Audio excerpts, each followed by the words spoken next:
Bonjour à tous. Aujourd'hui, on va voir le troisième exercice de la transformée en Z, le cours qu'on a abordé déjà dans des vidéos précédentes. Dans cet exercice, on va expliquer plusieurs notions, comme par exemple la notion de l'équation récurrente, la stabilité du système en boucle fermée, la notion des pôles et d'autres. Cet exercice, il contient deux parties. La première partie, nous avons un système causal bouclé en boucle fermée avec retour unitaire. Et la première question, on va calculer la fonction de transfert en boucle fermée, Fz. La deuxième question, on va étudier la stabilité de ce système en boucle fermée. La troisième question, on va donner l'équation récurrente. La quatrième question, on va calculer les suites d'échantillons pour n égale à 0.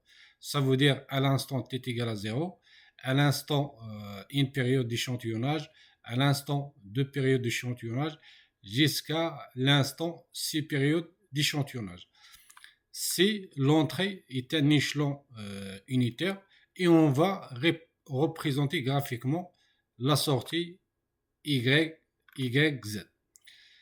La troisième question, on va calculer et on va déduire l'erreur statique à partir du calcul théorique et à partir de la courbe qu'on a tracée dans la quatrième question. La deuxième partie, on va introduire un correcteur avec notre système.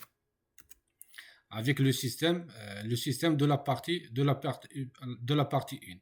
Donc ici, nous avons un correcteur intégrateur numérique avec la constante k fois la période d'échantillonnage, le k fois la période d'échantillonnage égale à 1.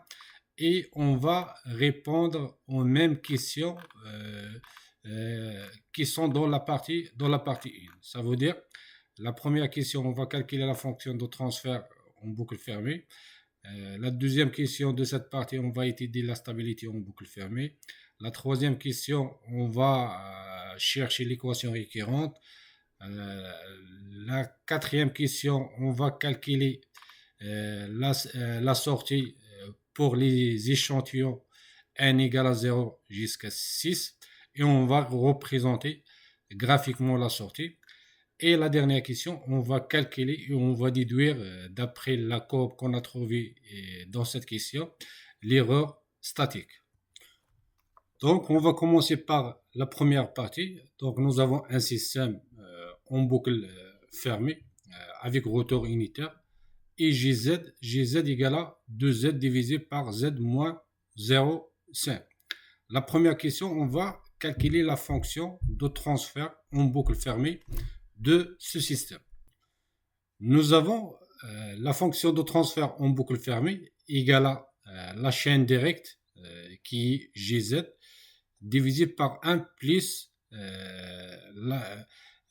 le système en boucle ouverte, puisque nous avons ici le retour unitaire.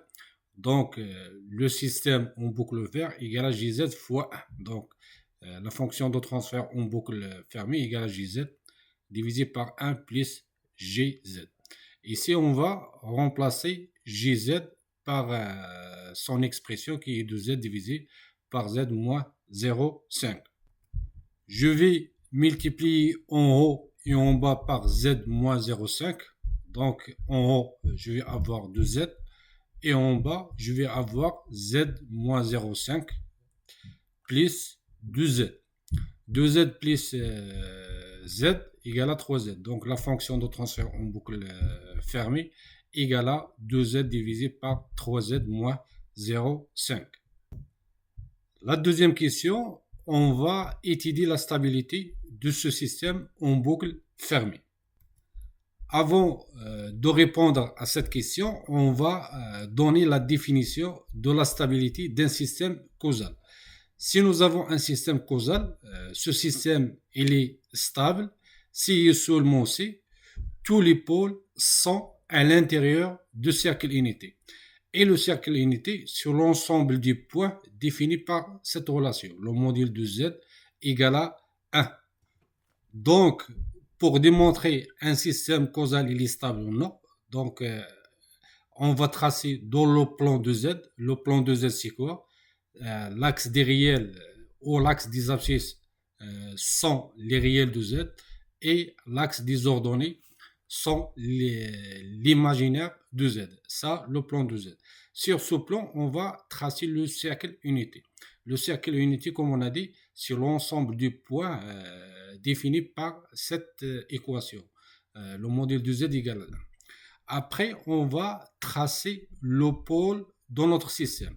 Si tous les pôles sont à l'intérieur de cercle unité, comme j'ai tracé ici, nous avons ici 5 pôles à l'intérieur de cercle unité. Dans ce cas, ce système il est stable. Si nous avons au moins un pôle du système à l'extérieur de cercle unité, comme par exemple ici, ici nous avons un pôle à l'extérieur de cercle unité, dans ce cas, ce système n'est pas stable. Bien sûr, le système causal. Donc, si nous avons au moins un pôle à l'extérieur de cercle unité, on peut dire que le système causal n'est pas stable.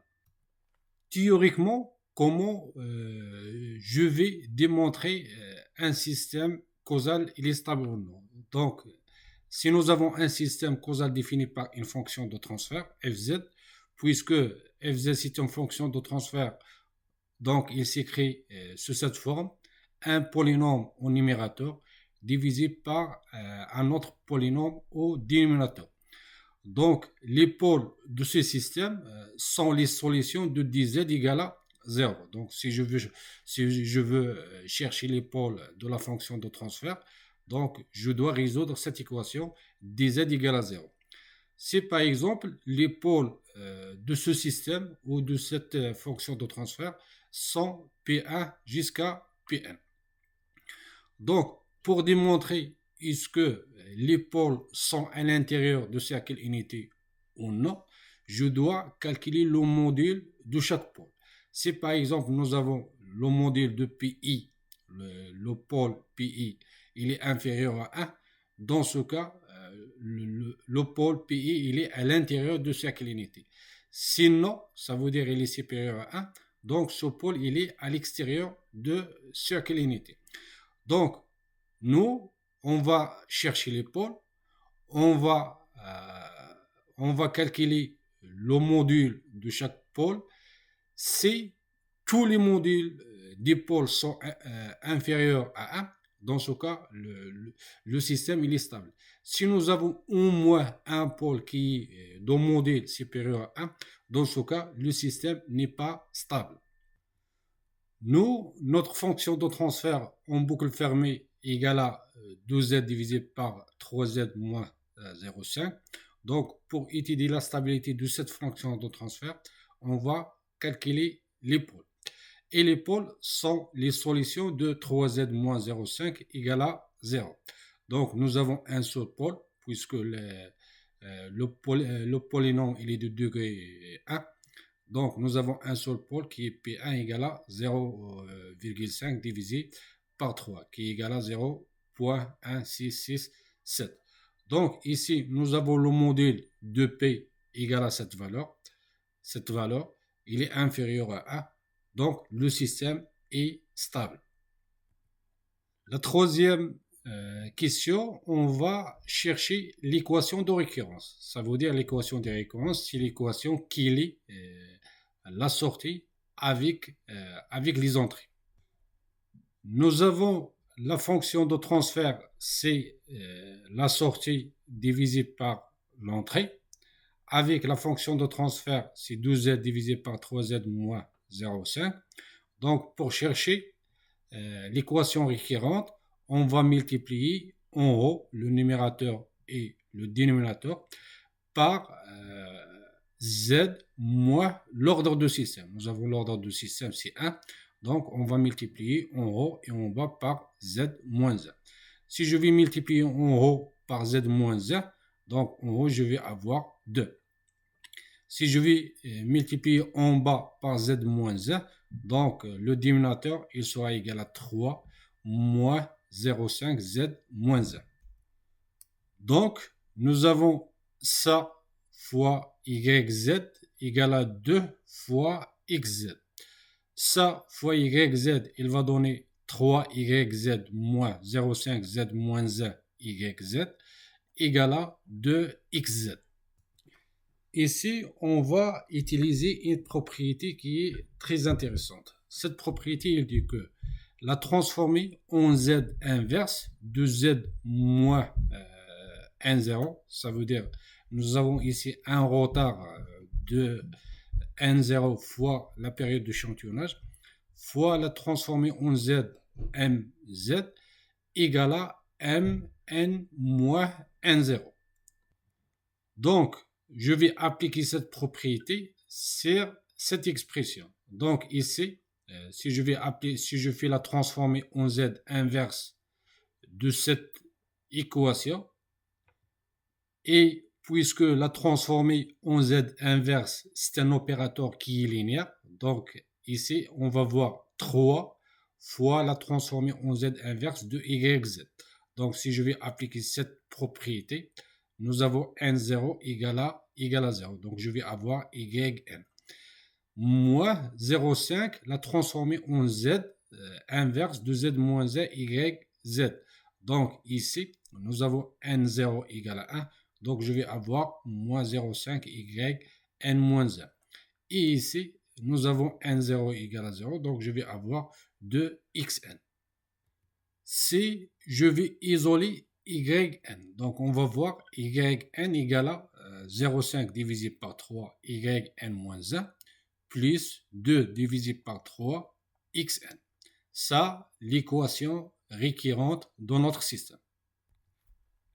La quatrième question, on va calculer la sortie pour des différents échantillons. Si nous avons le temps égal à 0, si le temps égal à une période d'échantillonnage égale à 2 périodes d'échantillonnage jusqu'à le temps égal à 6 périodes d'échantillonnage.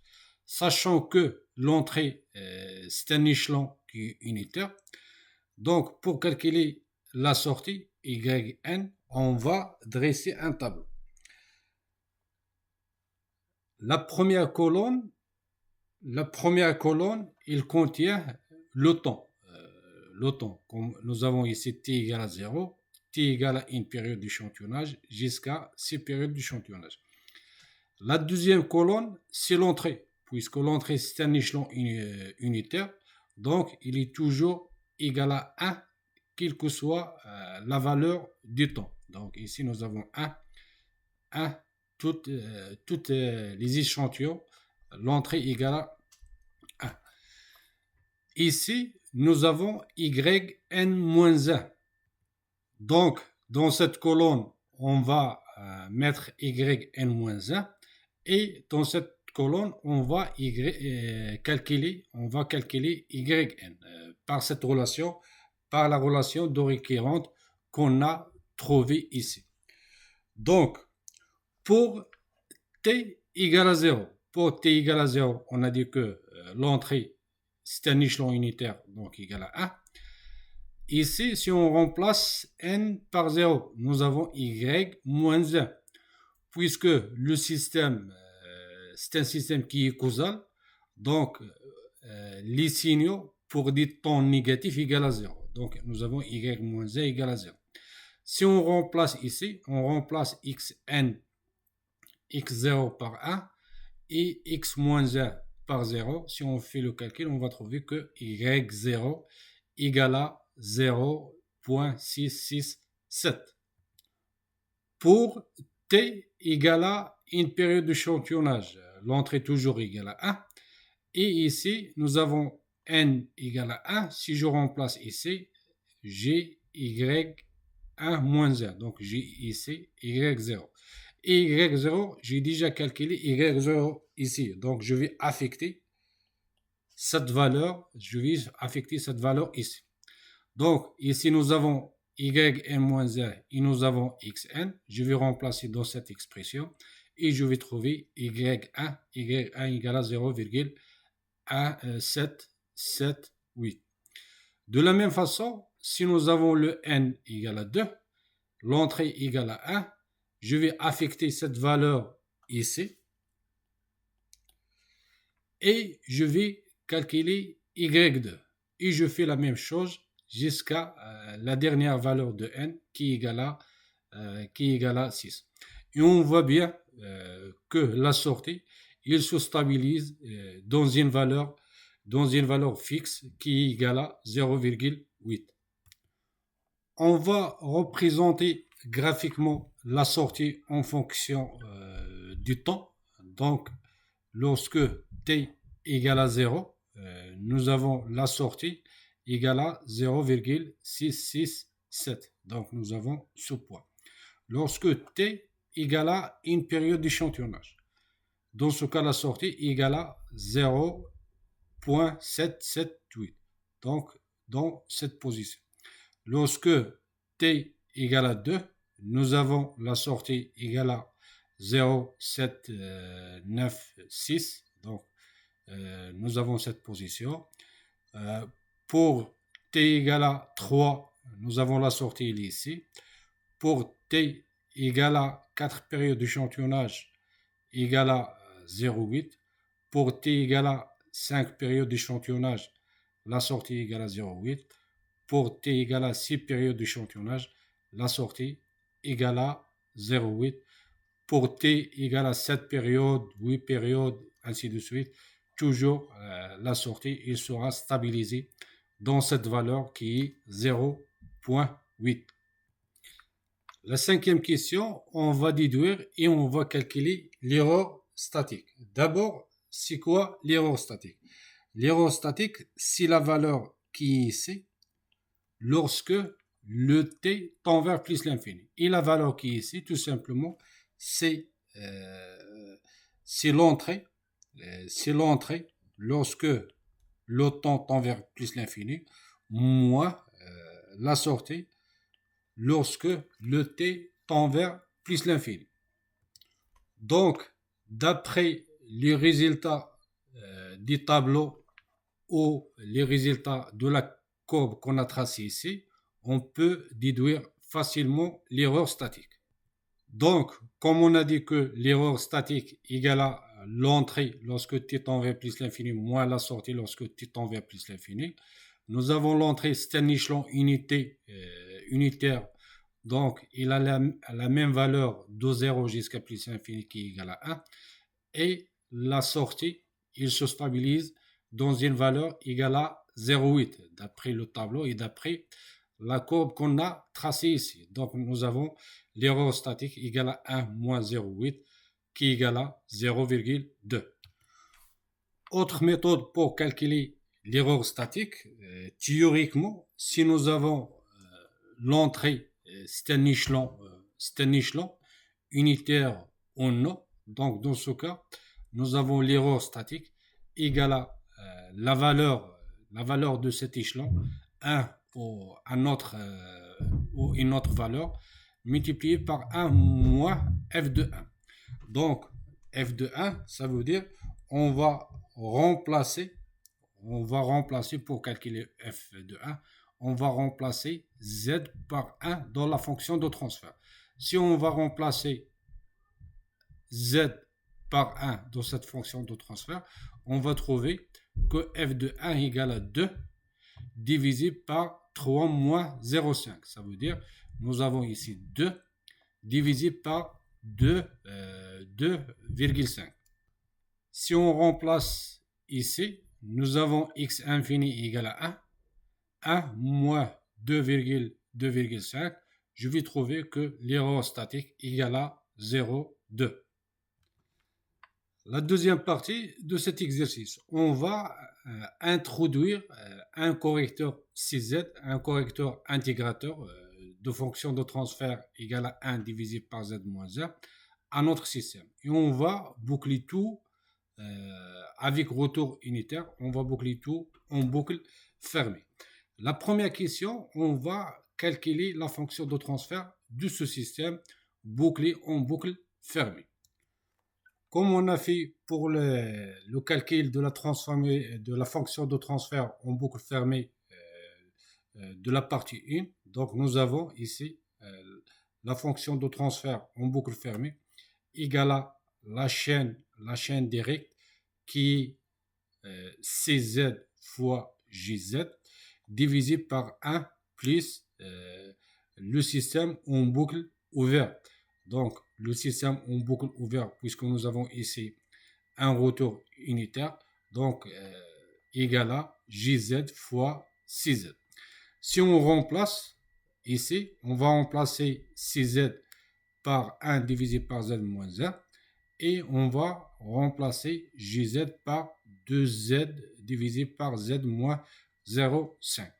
Donc, si on développe ça et on simplifie, on va trouver que la fonction de transfert en boucle fermée égale à 12Z divisé par Z à la 2 plus 0,5Z plus 0,5. La septième question, on va étudier la stabilité du système en boucle fermée. Donc, comme on a dit dans la partie 1, pour étudier la stabilité d'un système causal, il faut déterminer les pôles. Et on a dit aussi que les pôles sont les solutions de dénominateur égal à 0. Le dénominateur, c'est Z à la 2 plus 0,5 Z plus 0,5 égale à 0. Donc, nous avons ici une équation du deuxième degré. Donc, pour résoudre cette équation, il faut calculer le delta.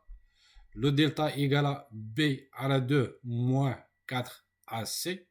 Donc, si on fait le calcul, on va trouver que le delta égale à moins 1,75.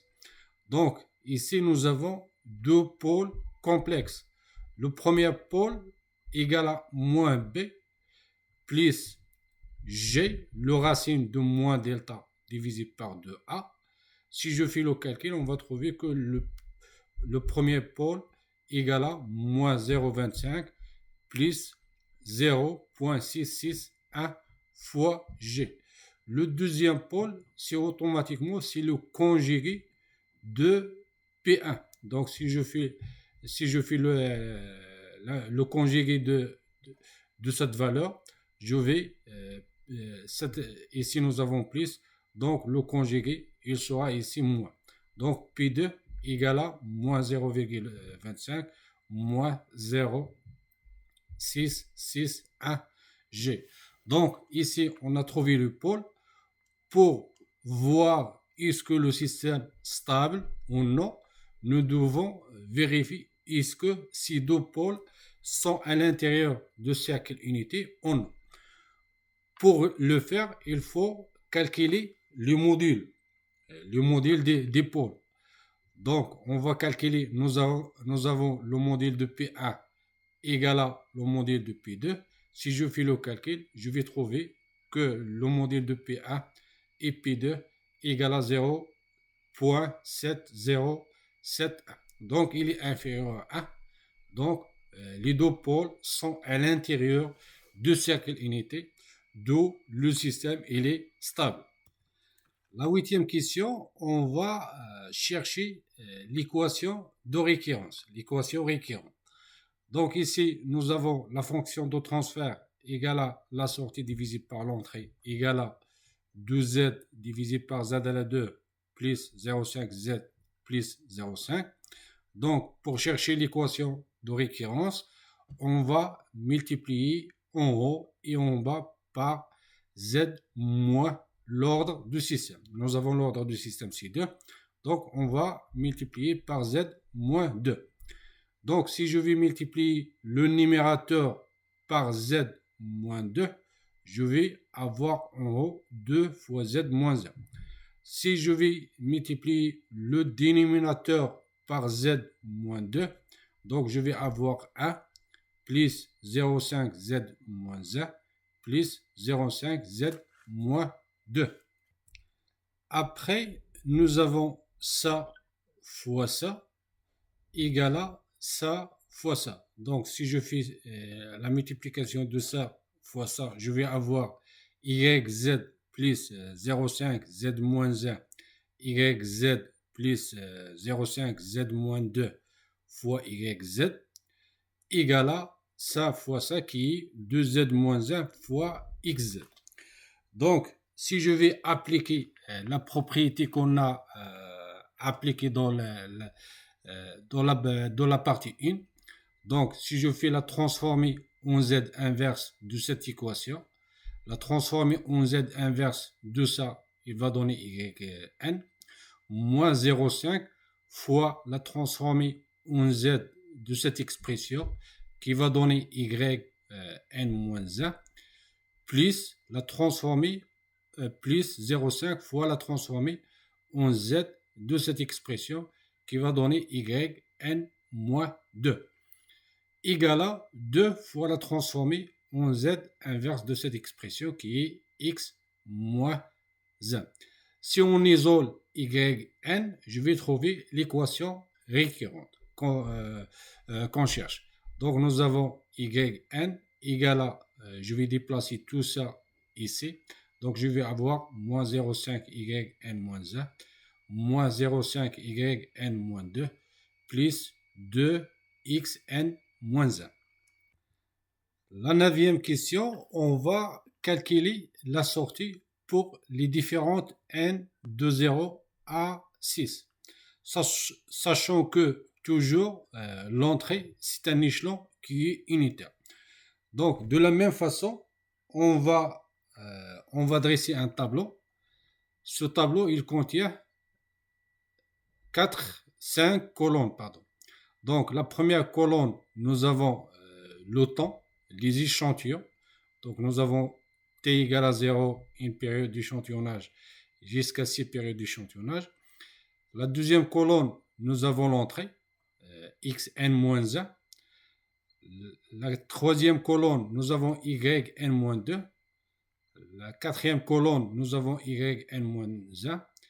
Et la dernière colonne, nous avons yn, qu'on va le calculer par l'équation de récurrence. Donc, pour n égale à 0, nous avons ici x moins 1. Comme on a dit que notre système il est causal, donc tous les signaux égale à 0 pour des valeurs de t qui sont négatives. Donc, nous avons x moins 1 égale à 0, y moins 2 égale à 0, x moins 1 égale à 0. Si je vais remplacer ici, je vais trouver que y0 égale à 0. Si nous avons n égale à 1, donc ici nous avons x0, puisque c'est un échelon unitaire, donc nous avons x0 égale à 1. Y, ici nous avons y moins 1. Y moins 1, il est déjà calculé ici. Donc je vais affecter cette valeur qui est ici. Je vais l'affecter ici. Donc ici, cette valeur sera affectée ici. Et ici, nous avons y0. Y0, il est déjà calculé ici. Donc je vais affecter cette valeur. Je vais affecter cette valeur ici. Si je vais remplacer ici, je vais trouver que yn égale à 2. De la même façon, pour n égale à 2, je vais affecter cette valeur ici. Et je vais affecter cette valeur ici. Et je vais remplacer, je vais trouver que y2 égale à 2. Et de la même façon, jusqu'à le n égale à 6. La dernière question, on va calculer l'erreur statique. Comme on a dit dans la première partie, nous avons l'erreur statique égale à, et cette relation, je vais seulement rappeler que cette relation, il est valable seulement si nous avons l'entrée, c'est un échelon qui est unitaire. Donc ici, nous avons l'erreur statique égale à l'entrée, lorsque le t tend vers plus l'infini, multiplié par 1 moins f de 1. Donc ici, nous avons l'entrée égale à 1, f moins f de 1. Donc, pour calculer f de 1, je vais remplacer ici z par 1. Si je vais remplacer z par 1, je vais avoir ici 2 divisé par 1 plus 0,5 plus 0,5. Donc, nous avons ici 2 divisé par 2. Donc, f de 1 égale à 1. Donc, ici, nous avons l'erreur statique égale à 1 multiplié par 1 moins 1. Donc, l'erreur statique égale à 0.